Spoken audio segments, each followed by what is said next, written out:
யார் வேணாலும் சொல்லலாம், நான் 10,000 கொடுக்குறேன், 8,000 கொடுக்குறேன், 2,000 கொடுக்குறேன், பேரை மாத்தி குலவிளக்கு திட்டம்னு சொல்லலாம். என்ன விளக்கு திட்டமா இருந்தாலும் ஒன்னும் வராதுன்னு தெரியும்.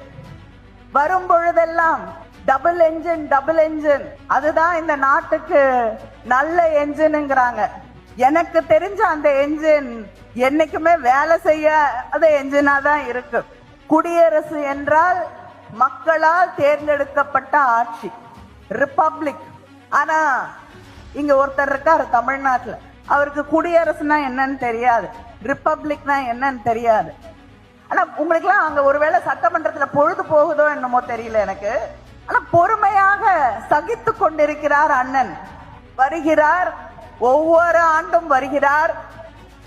அங்கே சட்டமன்றத்திலே என்று கான்ஸ்டிடியூஷனை மாத்தணும் அப்படின்னு தீர்மானம் கொண்டு வந்திருக்கிறார்கள். நான் இன்னொரு தீர்மானத்தையும் நாம் ரொம்ப நாளா சொல்லிட்டு இருக்கோம். இந்த கவர்னரே வேண்டாம், இவர்களால் எந்த பயனும் இல்லை. மேடையிலேயே நிற்கிறார் எடப்பாடி பழனிசாமி.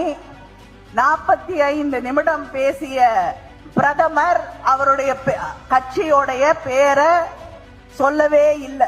எங்களுக்கெல்லாம் என்ன கவலைன்னா, தொடர்ந்து தமிழ்நாட்டுக்கு துரோகம் செய்து கொண்டிருக்கிறீர்கள். இப்பொழுது உங்களை ஆளாக்கிய இயக்கத்திற்கு, கட்சிக்கு துரோகம் செய்து கொண்டிருக்கிறீர்கள் பழனிசாமி அவர்களே.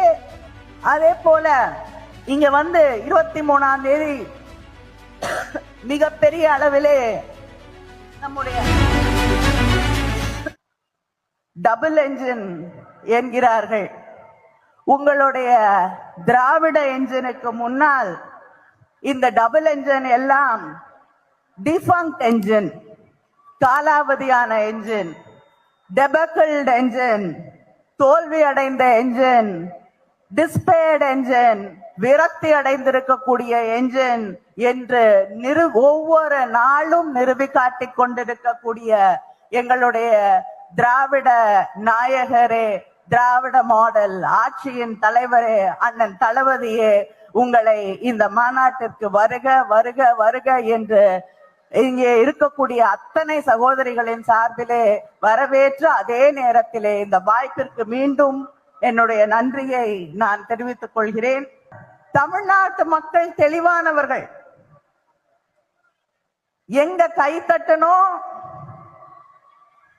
எங்க பார்க்கணும், எங்க விலகி இருக்கணும், எந்த பக்கமே போகாம இருக்கணும் அப்படின்னு தெரியும். அதை விட புத்திசாலிகள் தமிழ்நாட்டில் இருக்கக்கூடிய பெண்கள்.